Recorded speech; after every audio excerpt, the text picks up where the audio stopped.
Coming to you live from my parents' house. We got episode 25 of the Changavi Show. Those of you that are new, welcome. Those of you that are old, what up? The boy is back, and we're here to deliver some news. Not news, but we're here to, do what we normally do here on the Changavi Show. I'm, of course, your host, Anuj Changavi. For those of you that don't know me, my last name is on the front of this show, so you should probably know that by watching this. But those of you that don't, now you know. So that's what's up. It's been quite the night, actually. Listen, Russia just invaded Ukraine, but I don't think I should talk about it on the show because I feel like I don't have the full picture yet. There's a lot of moving parts, moving pieces, a lot of constant change here. It just hit like 9 a.m. in Russia and Ukraine, and we're already talking invasion. So the day hasn't even unfolded. It's probably going to unfold when most of us are asleep anyway. I'm recording this at like 11:55 at night. But it's been quite the day, and we have a huge show in front of us. A lot of different stuff, but not the Russian-Ukraine stuff, though. Expect some more Russia-Ukraine content coming out throughout the weekend, because this will probably come out Saturday. But throughout the weekend, if it already hasn't come out yet, because I'm just going to be releasing periodic updates on TikTok, because that's what TikTok's for. So if you want to catch me on TikTok, you can follow me at the Changavi Show on all social media platforms. Other than that, though, I think I've been doing solid. It's been a good week. Obviously the long weekend was nice. President's Day. I know y'all were a couple of you were probably pretty surprised, like, oh, Anuj didn't do a video canceling presidents. Oh my gosh, like we're in the clear on that one. That's what next year's for, homie. God, I can't hit all the holidays in one year. Come on now. Nah, I'm just kidding. But nah, for real, I think this whole Russia-Ukraine thing has been absolutely crazy. And it has I've tried not to like let it have a negative impact on my mental health. Although I do worry, but at the same time, I'm very I don't want to say optimistic, because at this point, like, there is an invasion on the table we're talking about, but like I want to say that like I am very confident in that we're gonna see a lot. We're gonna see what Joe Biden is made of here, in that like his presidency and his legacy is on the line with whatever happens here and this foreign policy. And I would say Kamala Harris as well should be included in that conversation, because at the end of the day, like, she's the vice president, and Joe Biden, like I've talked about many times, is 81 years old. So it's going to be he will be 81 years old by the time 2024 rolls around. So most likely he's pretty old. I don't think he's going to run. And Kamala Harris is going to be most likely the Democratic nominee. So let's see what happens. I think it's going to be very, very interesting to see if the Democrats run out somebody else, but that's a whole separate topic and conversation for another day. But the fact is this: the Democrats' legacy right now is on the line. You have the midterms coming up in November. You have a lot of House seats that are up. And if Russia and Ukraine gets botched under a full Democratic administration, from the Senate to the House to the president, there's going to be major changes come November. And we could be right back to where we were in 2016 in 2016, with a completely divided Congress and president. And we're back to doing absolutely nothing. I don't know, but that's just kind of like my really raw and unfiltered thoughts here as this whole news starts to kind of filter through. But that is on it, and so I don't want to talk about it here on the show, at least for a little bit. But let's go to this, because we got some fucking interesting topics this week. And for our sports topic of the week, it's not going to be like the traditional sports topic, but it is going to be something I think that y'all are going to find very fascinating. And we're going to talk a little bit about Saudi Arabia and golf. And y'all are probably thinking, like, what do these two entities have in common? Like MBS and the sport of golf? Like, what? what? Do they play golf in the Middle East? Is it like a traditional sport out there? I didn't know any of this information. But my guy, I listen to sports radio every morning. For those of you that don't know me all that well, I do. And there's a local morning show on 95.7 The Game, which is the local radio station here in the Bay Area, or one of the local radio stations in the Bay Area. And every morning, for about 45 minutes to an hour, it's kind of like my nightly, not nightly, but like my daily routine. They kind of are embedded in my daily routine at this point. I listen to Joe Shasky and Bonte Hill, and they break down the Warriors and the Niners and all the different sports, but they also talk about other sports too. And I like hearing them kind of talk about different sports. Like they talk about local Bay Area high school sports. They talk about different stuff. They're great. If you're out here in the Bay, or if you're a Bay Area sports fan, I think you can download like one of the radio apps and like get their show. It's very good. I highly recommend it. They're super, super fun. 6 to 9, I believe, in the morning. So definitely go check them out if you haven't. But anyway, Joe Shasky, aka Butcher Boy, was talking about, was just kind of briefly mentioning this on one of the shows. He was like, if any of you are really, really interested in kind of geopolitical issues as well as intersecting with sports, this might be the story for you. And he kind of went and gave sort of a summary on Saudi Arabia and golf. And I was like, oh shit. This is crazy. And so he was explaining it. He kind of gave like the 90-second like log line as to like, what do you really need to know about this story? And I was sort of like, okay, like this is so interesting. So I did a lot of research. So shout out Joe Shasky for the inspiration on this one. But I did a lot of research, and this is kind of what I found. This is a crazy story in itself, but I kind of want to break this down into more of a digestible manner so that everyone can sort of understand it, because it's very complicated. Anytime you involve Saudi Arabia, it gets complicated, understandably so. So like, what do the Saudis want with golf? I feel like this is the main question people are going to have, right? And let me try and answer this. So as I'm not someone who follows golf on a huge basis, so I kind of had to go through and really understand, like, okay, what is going on in the PGA Tour right now? For those of you that don't know, the PGA Tour is the main tour of golf. That's like where a lot of the male golf players play. The female golf players play on the LPGA, which is a whole separate tour that I don't really know too much about. But there's always been sort of this idea for the last few years or so to break away from the main PGA Tour. There's been a lot of like alternative tours that have been proposed. There's been a lot of players that have been very unhappy with the way the PGA Tour has been running. This has kind of been going on for quite some time. There's been some tension here with this whole situation. But the thing is, no one has really posed sort of a major challenge to the PGA Tour. The PGA Tour, obviously, as you know, is like the most established sort of version of golf, of pro golfing. There's a lot of, different variables and things like that are involved.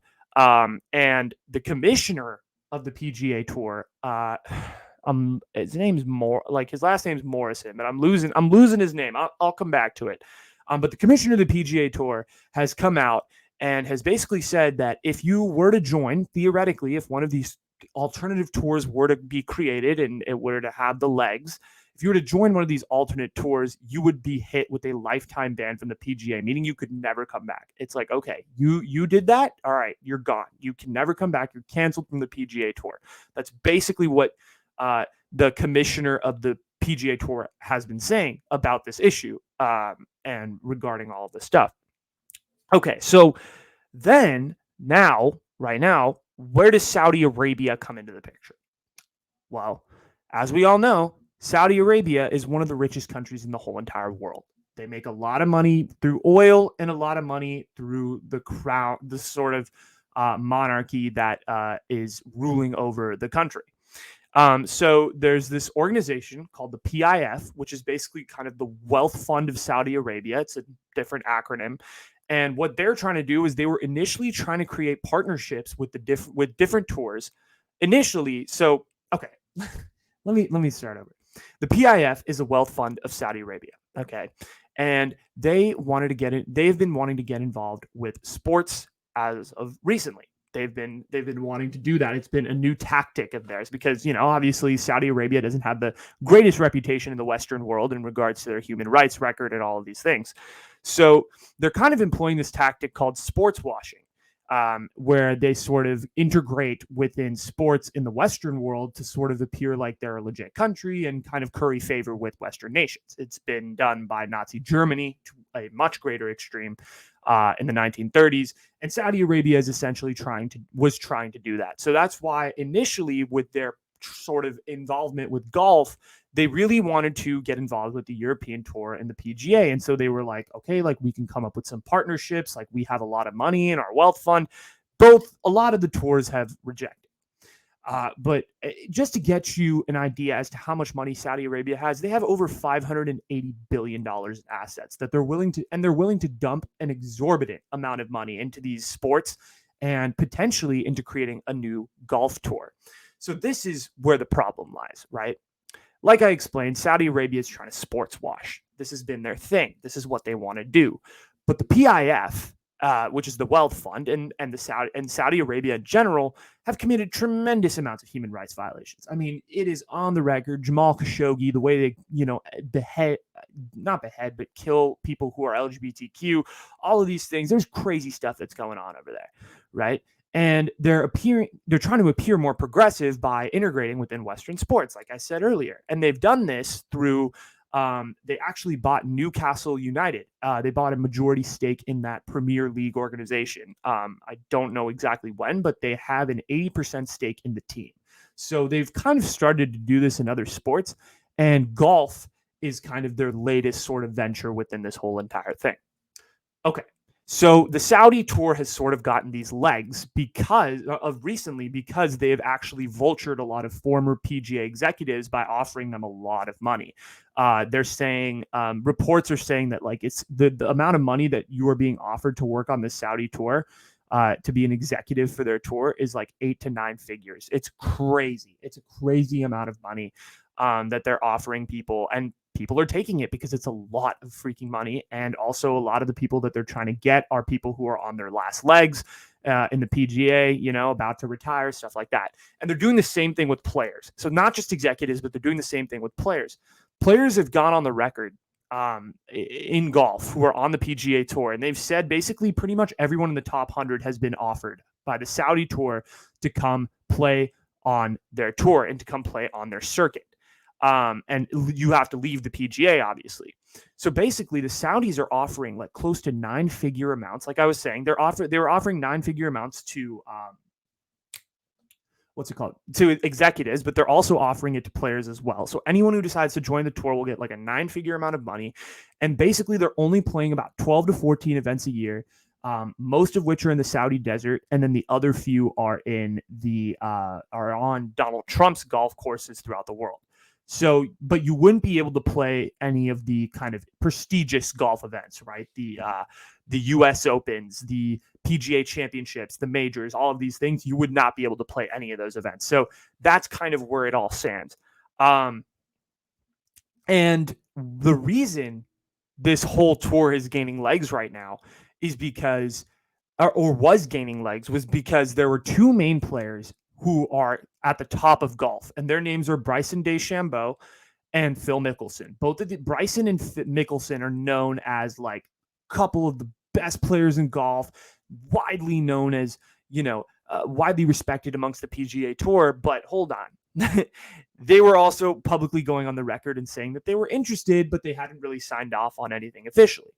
And there is another player by the name of Rory Mcilroy, who is really anti this whole thing, who does not believe in the Saudi tour and all of these things, and has gone on the record and said, like, if you join the Saudi tour, you're betraying, and all of these things. So there's this big internal fight amongst players on the PGA tour as well. So this is all going on. There's all this tension from PGA and be banned for a lifetime. And then a couple of days ago, a lot of golf's best players, so I'm talking like the guys who were offered, so like people who have won multiple majors, guys like Dustin Johnson, Bryson DeChambeau, like I talked about earlier, they decided to go with Rory Mcilroy, who's been the main defector. And they basically said, we're not going to leave the PGA. We're done. Like, we were entertaining the Saudi tour, but it's over. But then there was one, Phil Mickelson. And this guy, Phil Mickelson, has had a long career in the PGA. A lot of people know who he is. He's definitely considered to be one of the best golfers, in the world right now, but I wouldn't say like of all time. I wouldn't put him on the all-time list in, the very limited golf that I know. But here's the thing, is that a lot of people are saying that the Saudi tour is dead because guys like Bryson DeChambeau and Dustin Johnson have left and have said like, oh, like we're sticking with the PGA. But Phil Mickelson made some comments that kind of make this seem suspicious. And I have the quote here and I want to read it to you, and you're gonna think this is interesting. So Phil Mickelson, kind of in the midst of this whole situation when he was considering the Saudi tour, sort of was trying to express his emotions as to what was going on in regards to his thought process of maybe potentially defecting from the PGA and going to the Saudi tour. And basically this is what he said. He said, in reference to the Saudis, they are some scary motherfuckers to get involved with. Nicholson said on the website, we know they killed Washington Post reporter and U.S. resident Jamal Khashoggi and have a horrible record on human rights. They execute people over there for being gay. Knowing all of this, why would I even consider it? Because this is a once-in-a-lifetime opportunity to reshape how the PGA Tour operates. They have been able to get by with manipulative, coercive, strong-arm tactics because we, the players, had no recourse.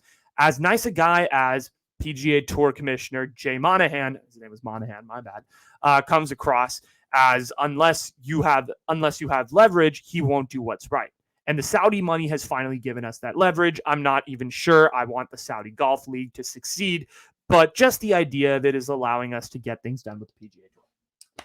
The whole comment comes off as absolutely awful. It makes Phil Mickelson look terrible. It makes Phil Mickelson basically fall from grace in a lot of ways. And it's not great. It's not a great look for Phil, especially as someone who is as liked and well within the golf community as Phil Mickelson. Not a lot of people know about this story because not a lot of people watch golf. But Phil Mickelson basically went on the record and said, I'm gonna play in the Saudi tour just to basically say F you to the PGA, right? That's basically what he was saying through those words. It's kind of crazy. Obviously, there wasn't any miscommunication, but here's the thing. He publicly apologized for those comments, obviously, but does it really matter? I think Phil Mickelson really kind of revealed his true colors here as to like, he's willing to use the money to get leverage, and all of these things, but he showed such a disregard for human rights, such a disregard for the Saudi geopolitical context and all of these things, which is what makes this such a complicated issue, is you literally have different countries almost involved within this tour and players defecting and all of this. But here's the thing, right? At the end of the day, right now, a lot of the golf top players have publicly come out and said, like, we're not going anywhere. Like, we're going to stay, with the PGA and all of these things. So people think the threat is gone. But I don't think the threat's gone, because here's the thing. The Saudi tour has several investors who've continued to dump money into it. They have $580 billion of assets within their wealth fund, like I said earlier. And they've been trying to sports wash for years. They bought Newcastle United. They've been trying to get involved. Saudis are not going away from golf, ladies and gentlemen. If you think this story is over just because some players defected now, where do you think this is going to end up? I think this is far from over. I think Saudi Arabia is going to try something new, whether that be, trying to get players maybe from the European tour to get involved. I don't know what that is. I really don't know the intricacies of golf, but I don't think the Saudis in golf are done yet. This is definitely a story to keep your eye on. And Phil Mickelson may have just had a great fall from grace, because that is massive. The fact that he went on the record and said all of those things. I read you the exact quote, and showed a real disregard for people, and kind of looked very self-interested, because a lot of what he was saying was just, trying to get his interest on the PGA Tour out there. So I don't know what to tell you guys. This is kind of a crazy story. We're definitely going to keep some tabs on this.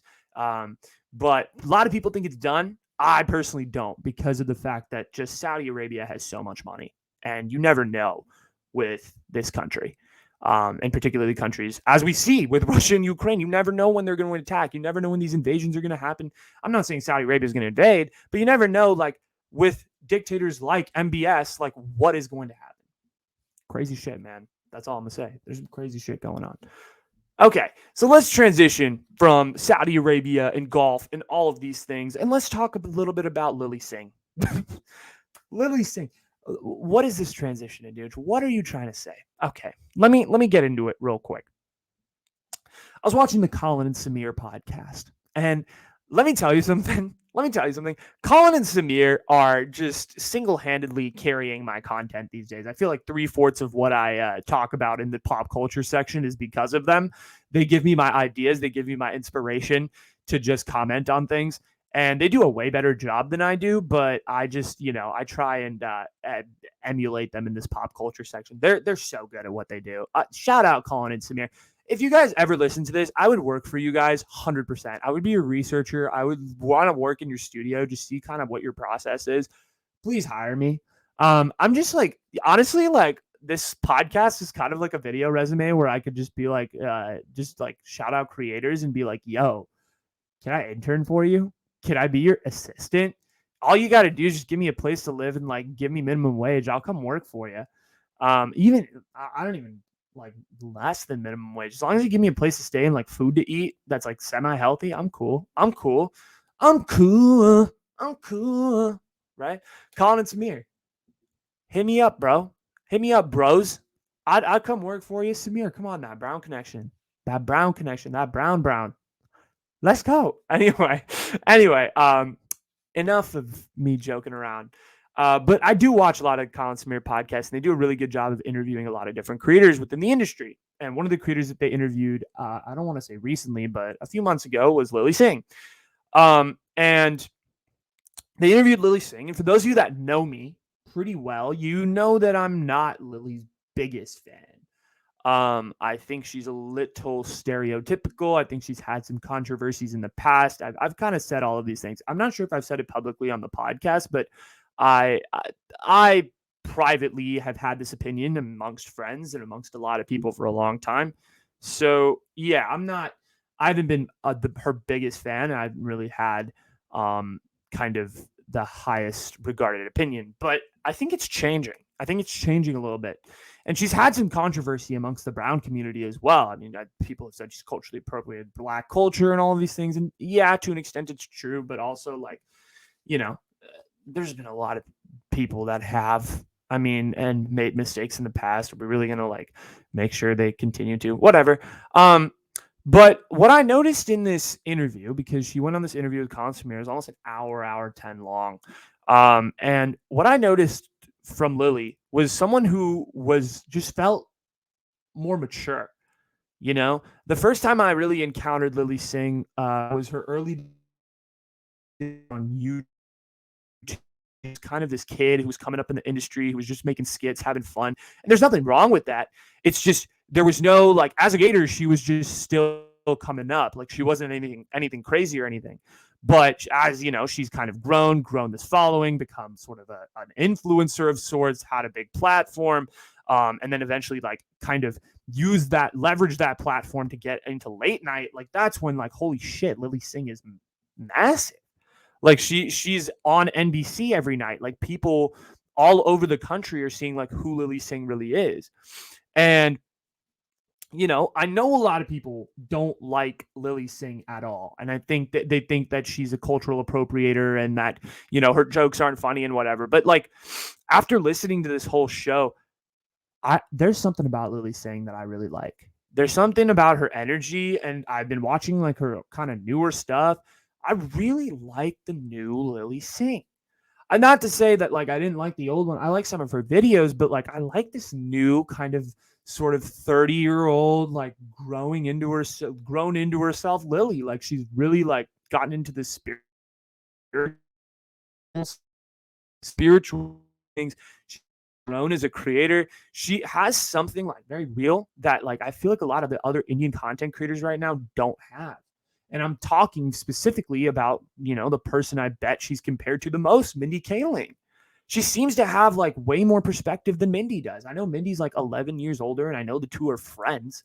But I think Lily's just got something about her that is just, it's energetic. It's a cool energy, but it's also very she's very, what's it called? It's hard to describe, but she's got this aura, and she's changed. She's changed since I last saw her. Maybe it's I grew older, maybe I matured a little bit, and now I can see her for who she is, but she's really changed a lot.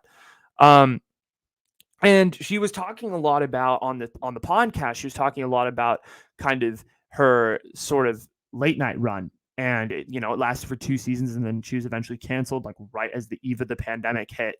And to be honest, I didn't really watch her late night show. I wasn't like a huge consumer of a little late with Lily Singh. But listening to her talk about it, it was really interesting because she brought up this fact that, like, when she was a host, with Fallon and Kimmel and Colbert, like, you see their clips, you see their YouTube videos out there, they're being shared, they're being, viewed and stuff. And the fact is, like, she was up there with them. Like, she's a late night host, right? She went on Corden, like, or she's working at the same network as like James Corden. Her rivals are like Seth Meyers, Fallon, Kimmel, all of these guys. And the reality is we hardly ever saw her clips. And I went back and I watched a few of those clips. They're pretty freaking good. They're pretty good. She did a good job. Like, she was good at analyzing the events that were going on during the Trump presidency. And the reality is, a lot of late night show hosts are men. They're men, and they have certain perspectives on things. But here's the thing, like Kimmel and Fallon and Myers, they have their own white liberal man perspectives, but Lily's got a different, fresh perspective. She's a woman. Like, as a woman, I think you have different perspectives on issues, and I think that's just natural. But it was never brought to the consumer's attention that, like, oh, this is an alternative perspective. Like, this could totally happen, and that's so sad. That's so sad if you think about it. It's just like I mean, through the Trump presidency, you had so many women's rights issues come up. You had so many abortion issues come up. You had so many of these like crazy women's sort of like this fourth, fifth wave of feminism type issues that came out into the conversation, into the mainstream, into the open. And Lily Singh was a late night show host during all of this, and her perspective, like, she did a whole bit on abortion and doesn't have views. No one talked about it. And the fact is, she was the only female late night host. Who else? I mean, you look at all the main talk show hosts. I'm not even saying like late night. Like, look at talk show hosts in general. Like, there's only like 2 or 3 that I can think of off the top of my head, besides like The View, Drew Barrymore, who does like talk show at 1 p.m. when like senior centers in America are watching, and Lily Singh, who was doing late night, but that is gone now. It's gone because she's canceled. Like, her show got canceled. She didn't get canceled. Her show got canceled. And like, that's kind of crazy that we hardly, as the consumers, ever saw her stuff, which is sad. But I think it's cool because I think Lily has kind of turned the page from late night, from what I could tell in the interview. Like I said earlier, she's sort of become this very like spiritual person, and she's kind of used YouTube and used her sort of huge platform on YouTube to kind of document that journey. And she came out as bisexual. I think she did that before late night or during late night. I'm not sure when, but she came out as bisexual, and that was absolutely huge for the brown community. Like, to have someone like that in mainstream media, is huge. And now she's got her own production company where she can literally make projects on her own. And I'm so excited to see like some of the features that features, TV shows, whatever she decides to come out with, because I think they're going to be really freaking good. And I think she's going to tell some really fun stories.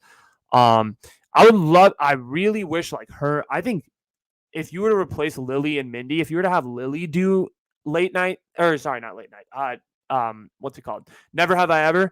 I think if Lily Singh were to be the director of Never Have I Ever, I think I would be having a whole different point of view. I think it would be a much better show because Lily Singh's done YouTube skits. Lily Singh knows how to like make people laugh. She's kind of unfiltered with it. She's done comedy. That's how she came up. Like, Mindy came up through stand-up, which is a separate conversation. Lily came up through skits. Like, you have to dress up. You have to kind of act everything out. Like, she came up basically like making her own sort of TV shows. So I would love to see her get a crack at one of these like Indian shows, quote unquote, right, for Netflix or whatever it may be. I think Lily should be taken in as an advisor on Never Have I Ever. I'm looking at everybody. I'm looking at Lang Fisher. I'm looking at Mindy Kaling. Like, yo, call up Lily Singh. She's not doing anything crazy right now. She's not working on late night. She's not busy or anything. I mean, I'm sure she's busy, but like I'm sure she could take a call from Mindy Kaling, on fellow Indian woman. Work together on this. Get her advice. I think it would be really beneficial. But I really do think that, like, I've had this kind of turnaround with Lily Singh. I think she's going to kill it in her own projects. Like, she's going to do a lot of her own projects, and I think it's going to go really far. And I'm very excited to see where it goes because, you know, she had her late night run, and the first time around it wasn't great. You know, it didn't end up the way that she probably thought it would, right? She wasn't like as successful as maybe she had hoped. But I think now she's back on YouTube. She's kind of, back in this new creative space. So it's going to be really exciting to see like where she goes now. But I do think she is the answer right now for South Asian representation. I think out of anybody that I see who's very established, and there's a counting number at this point, I'd take her over Mindy right now. If she were to direct Never Have I Ever, I think she'd do a really good job. And I would love to see her get a crack at one of these South Asian representation type shows, because I think she would have a really cool take on it. And it wouldn't be the kind of Mindy Kaling sort of sex lives with college girls type take that we've seen 5 times already, because Lily has never gotten a crack at it. I would love to see Lily Singh get a crack at a TV show. I think she could do really good things with it. And I think as a South Asian, I think everybody should get a chance. And I think Lily deserves one as well. So Lily Singh, if you're listening to this, shout out to you. You're awesome. Keep doing you, because I think you're going to see a lot of success. You already have, but I think you're going to see some more. I'm positive about it. So putting myself out there. Shout out Lily. Anyway, listen, we got to go from Lily to the next best thing since sliced bread. This man has given me content for days. He just creates beautiful memes on his Instagram that make me laugh my ass off. Guys, we got to talk about the 222 genius Kanye West.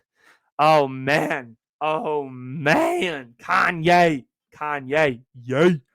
I love Kanye. I could just say his name for fucking 15 minutes and call that content. This man literally makes everything he does turn into absolute gold. I think he's so freaking hilarious. I think his memes on Twitter and stuff, like the Civil War meme, had me dead. I think Kanye West is one of these like few celebrities who could absolutely break the internet. Like anything he does, like if he starts if Kanye West were to wear like a construction vest tomorrow and post a picture in it, I guarantee you there'd be like I could drive down the street to my local high school, the one that I went to, and like 2 days from now, I'd see like 3 or 4 kids try to like emulate Kanye West construction vest meme. Like I guarantee you. I think my senior year of high school, Ariana Grande wore this like particular outfit in this Instagram photo with Pete Davidson when they were dating. And there were these 2 girls that tried to make it that made it their Halloween costume. Like one of them was Ari and the other one was Pete, I think. I'm not sure. So shout out to those 2 girls. But that being said, I don't know who they were. That being said, Kanye is doing something very unique with Donda 2, which is his new album that released on 2/22/22, the special day. And what he's doing is he only released the album on the stem player. What the hell is a stem player, Anuj? Well, the stem player is kind of this sort of music editor speaker type thing where you can press buttons and like isolate different parts of a song and create remixes and all this stuff. It's pretty cool. It actually sounded really cool. But I think most people are getting the player so that they can get the album, pay $250 for it. And then it comes with the album pre-downloaded. You like download it onto your computer and, you can listen to it and whatnot. And apparently, according to Kanye's Instagram, he said that he did like close to $2.3 million of sales on his first day. So that's freaking impressive. Shout out my guy. if that's true, $2.3 million on a STEM player, that's insane, man. Absolutely insane. So, I mean, like I said, the player has like its functionality and it actually seems kind of cool. I personally wouldn't purchase it because I'm not a musician, but I definitely know musicians that would, could make use of it. It seems really small. I don't really know how you can do all those things. Um, but yeah, I think it could be used effectively if you're like a music producer or some shit. Like I think it could work. Um, but Kanye, like his main point with this whole STEM player, right, and releasing this song or releasing the albums on a STEM player was the whole idea that he's like fuck streaming services. And streaming services with artists have become this huge war that's going on behind the scenes of the music industry where we don't want or where they don't want to give like any credit to anybody. And like sorry, that was really bad wording. They don't want like where artists want a lot, like artists want their money, but at the same time, like Spotify and all the various streaming services are trying to take more than they give, and it's turned into this huge war. And I think you see it particularly with these bigger sort of artists out there, particularly with the Kanyes of the world and people who are big. And he does have a point in that he basically said in his explanation of trying to of why he's only releasing Donda 2 on the STEM player that like one of the main things is that he believes that artists don't truly benefit from their music, which is true. I think what is it like they only get to keep like 11% of their profit that they get on streaming platforms, and they barely get enough money on streams. They get like maybe like 0.0025 of a cent per stream. Like it's nothing. And it's, I mean, if Kanye's doing that for that cause to like really like be like, yo, streaming giants, like y'all need to do better if you're gonna make me release my music on your platforms. Otherwise, I'm gonna take my business elsewhere. Like, good for him. That's a good point. But I do get the point of it. And Kanye West can get away with that, right? He's huge. He's massive. Everybody, will follow Kanye West. He did $2.3 million of sales. But how are other artists going to follow suit? Or are they content with what they get on Spotify? Because Spotify and streaming platforms give them something that they probably wouldn't have if it weren't for these streaming services, which is exposure.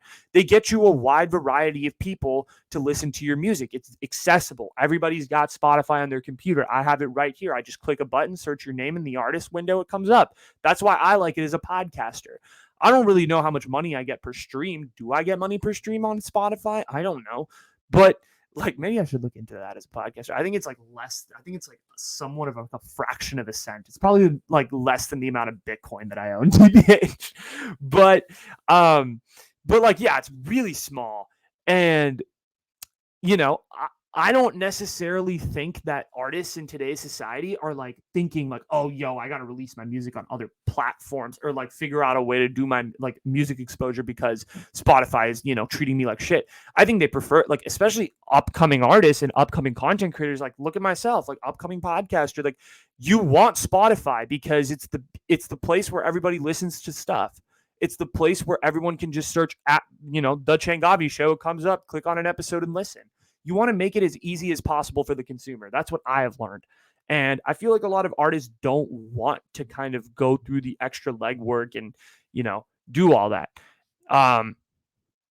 And, like can indie artists do what Kanye did? Probably not. They can replicate maybe at like a smaller level, but I don't think to the level that Kanye is doing it. I don't know.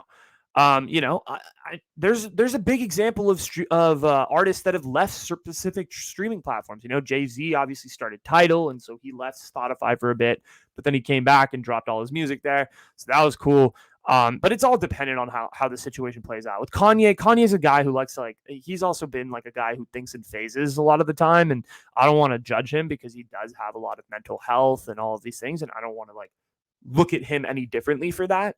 But I actually do like the product that Kanye's come out with. It seems like it's a good product. I haven't really seen any product reviews just because it's so new.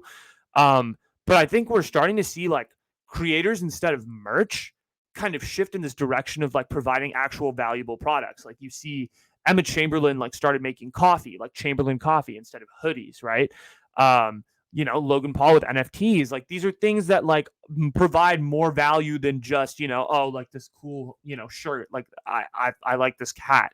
Like, let me wear it, you know? So like providing more of like a intimate value with the consumer is definitely something that I feel like the STEM player has and can be replicated and can be seen through like maybe other content creators' eyes. And you're like, yo, like I want to do that. Like that sounds sick.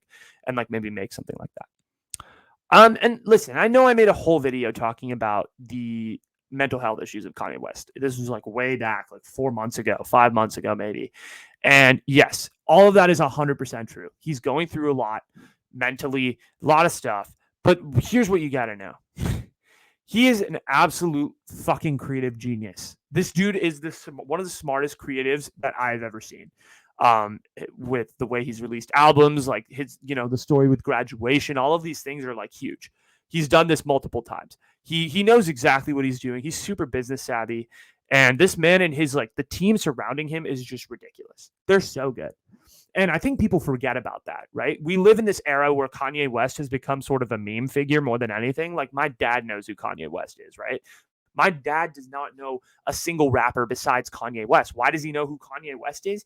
Because he's, a meme and he supported Donald Trump and, he was big in 2017 when he went to the White House and said all the shit he said, right?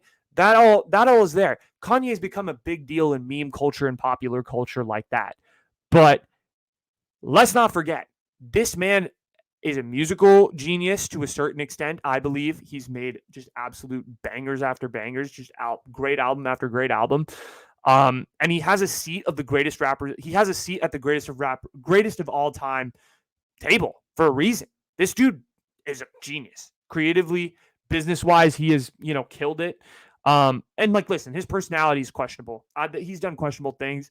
I'm not here to defend his actions. I'm not here to, be a Kanye stan or any of that. But he deserves that seat for a reason. He's there for a reason. And it's for things like the STEM player, like seeing that ahead of time before everybody else.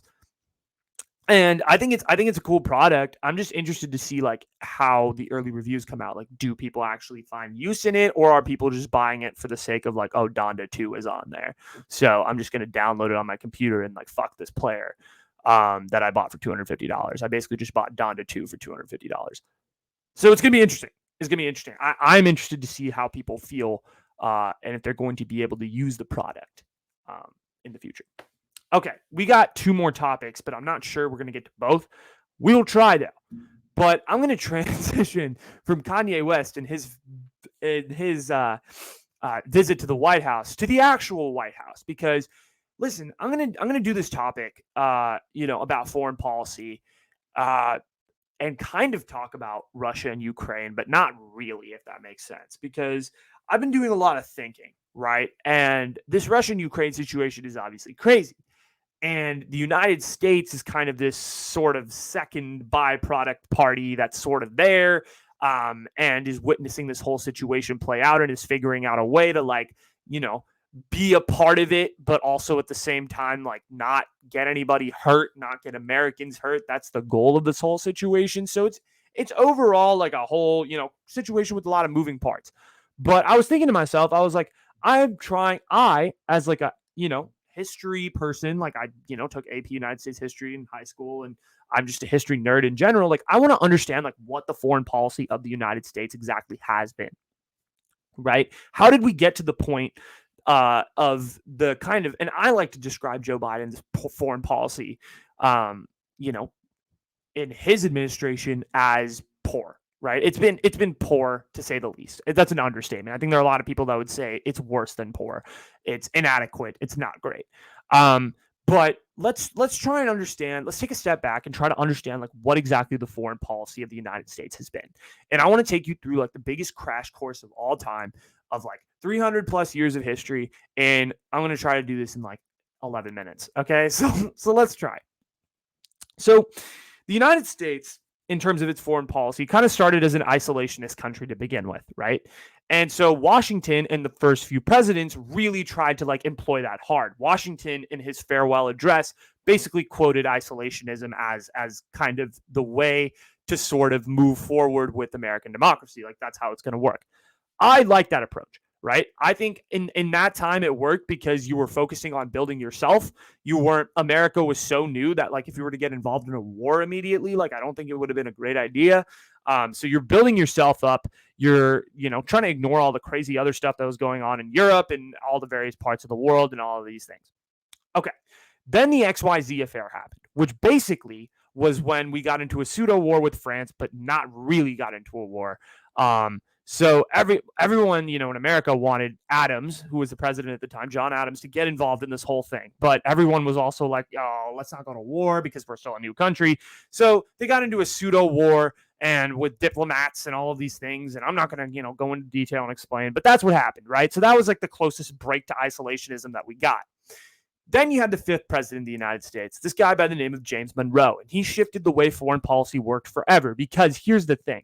James Monroe came in and he started realizing that there's a lot of conflicts going on around the world, particularly around the Americas, particularly with Mexico. Mexico was a powerful nation. They still had Spanish influence.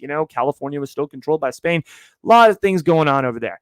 And he basically said, listen, and he embraced sort of that modern American aggressive spirit. And he was like, and he basically went on the record and said his Monroe Doctrine, which was basically like anything that's going on in the Americas, any war, any conflict could potentially be an attack on the U.S. So that gives us a right to intervene.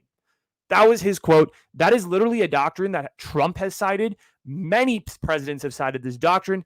It is historical. The Monroe Doctrine forever shifted foreign policy in the U.S. Okay. But America had a shit ton of issues they had to deal with, so it really wasn't important at the time. James Monroe, his doctrine, blah, blah, blah. No one gave a shit for like the 1800s because, you had the Civil War, and basically America was fighting with itself. They couldn't even sustain themselves as a country, so they couldn't even worry about anything else that was going on outside. Then you had the 1900s, okay? And I'm obviously fast-forwarding through a lot of important events, et cetera, but there's this guy by the name of Teddy Roosevelt. He came in, and he made some more changes. Teddy R basically wrote a corollary to the Monroe Doctrine, aka the sequel, and he basically instituted this thing called big stick diplomacy. And big stick diplomacy, fun fact, is where big dick energy comes from. No, I'm kidding. You got that joke. That's funny. But it actually literally is what big dick energy is supposed to mean. Like, I'm not even kidding. They started using this basically in the American regions, kind of like what the Monroe Doctrine was used as, but not really in Europe and other places. Okay. And basically what it was Teddy Roosevelt put it as speak softly and carry a big stick. You will go far. Basically, he was saying, jack your army up like crazy, don't really say anything, but have your fucking defense ready to go to show that you're threatening, basically. But, you'll go far with that because people will think you're powerful. So then, you have a little bit of a dead period when it comes to foreign policy, but then you have World War I, right? And then this guy, Woodrow Wilson, and he kind of went back to sort of that isolationist approach where he was like, I'm not going to get involved. I am not going to get involved with World War I until it's absolutely necessary. And then 1917 hit and he, got involved at like the last second. And he didn't enter until the very last second that he possibly could. And Woodrow Wilson at the end was obviously involved at the conference at Versailles, and he came up with, he was one of the countries that helped come up with the Treaty of Versailles and wanted to establish the League of Nations, which would prevent world conflicts like this from coming together. And he coordinated all of this stuff and he came up with this absolutely legendary treaty. But then the man died, so he couldn't really do anything. And the treaty kind of went out the window. The United States never signed it. It was shitty. So we took a step backward instead of going forward. Then, you have the Great Depression. No one really cares about foreign policy again, so nothing happens till World War II. And then you have Franklin Delano Roosevelt. Franklin Delano Roosevelt was the guy who served for 4 terms in 16 years. And basically, he enters World War II when, and I'm skipping like good neighbor policy and all that stuff because it's not really important to the narrative. But FDR basically, enters World War II when, December 7th happens and Japan bombs Pearl Harbor and all of these things. And so he's forced to basically, enter. But before that, Franklin Delano Roosevelt had basically just posed a bunch of neutrality agreements and didn't want to get involved with the war in Europe. He was like, okay, we're not going to. But then, he was kind of forced to because Japan. And, he entered the war. And basically what FDR wanted to do was win the war before thinking about anything else. They won the war. And then, shortly after, Franklin Delano Roosevelt died. So he couldn't really do anything. Then, post World War II, America just tried to stay quiet. Truman was like kind of, in the bushes, not really trying to do anything, not trying to rock the boat. Then out of nowhere in the 1950s, Dwight David Eisenhower came out with his stupid Eisenhower Doctrine. No, it's not stupid, but it's the Eisenhower Doctrine. And basically what the Eisenhower Doctrine said was that any country in the Middle East that needed help could ask the U.S., and the U.S. would military intervene and beat them up, which basically established the battlefield for the Cold War. And also, Eisenhower created terrorism because that doctrine literally allowed us to arm rebels in the Middle East, the Mujahideen, aka Al Qaeda, aka Osama bin Laden, and it ended up biting us in the ass at the end of the day. No, I'm not saying that he created ISIS or any of that, but the United States did help. It was definitely one of the pieces of legislation that did happen. Then you have John F. Kennedy. Okay. And I'm skipping a lot of presidents and I'm skipping a lot of things, but this is like the basic American foreign policy narrative. So I want to make that very clear. Then Kennedy happens. And basically John F. Kennedy comes in and, a lot of shit happens, right? There's a lot of dumb stuff with the Cold War. There's the Bay of Pigs, which is a complete disaster by the United States. And then Kennedy almost takes us to nuclear war with the Cuban Missile Crisis, but his brother saved his ass. And the real hero is Robert F. Kennedy. No one talks about it, but Robert F. Kennedy was the hero. Unfortunately, he was assassinated as well. So, sucks. And then Vietnam happens, and, that's like kind of an extension of the Cold War because you're fighting communism and all of these things. And Johnson's there for a bit, but he doesn't really do anything productive in regards to foreign policy. So then bring in Richard Nixon. Okay. Richard Nixon, yes, Watergate happened. He's considered to be a bad president because of Watergate, but also him and Henry Kissinger, they were absolute masters of foreign policy. They knew exactly what they were doing. They used this policy called détente, where they were basically appeasing and they were icing the tension between what was happening in Russia and China, and also like talking to these dictators and communicating and coming up with legislation that would work with both countries. And we sort of went back to isolation while also like appeasing these two dictators and like kind of thawing the Cold War, so to speak, and like, making sure these communist nations were happy. So also like kissing their ass, but at the same time, like, trying to make sure America's good first. And then after Nixon was Jimmy Carter, and he sort of continued the same concept for a little bit, except, and he did even better, actually, to a certain extent, because he really prioritized human rights and all of these things. And he signed this thing called the Camp David Accords, which basically like unified the Middle East and all of these things, which was really, really cool. I'm also like being really surface level. So if you want to do your research again, please do it. But he really emphasized human rights and he was highly successful in that regard. But here's the thing with Carter, the last 2 years of his presidency just made the Cold War hot again because he kind of subtracted that détente policy and went back to sort of that Monroe Doctrine spirit and, started becoming aggressive. So it wasn't great, but he did some good things. He undid a lot of Nixon's pretty cool stuff with détente and all of that. And I'm not saying any of these guys are great presidents because Richard Nixon was a terrible, he wasn't a great president outside of his foreign policy, but I thought his foreign policy was absolutely great. Anyway, that being said, Carter's done. He loses in one term, and then Ronald Reagan basically gets elected. And Ronald Reagan, as we know, is the aggressor of the aggressives, and he continues his aggressive American approach. Basically undid all of Carter's sort of human rights work. He didn't really give a shit.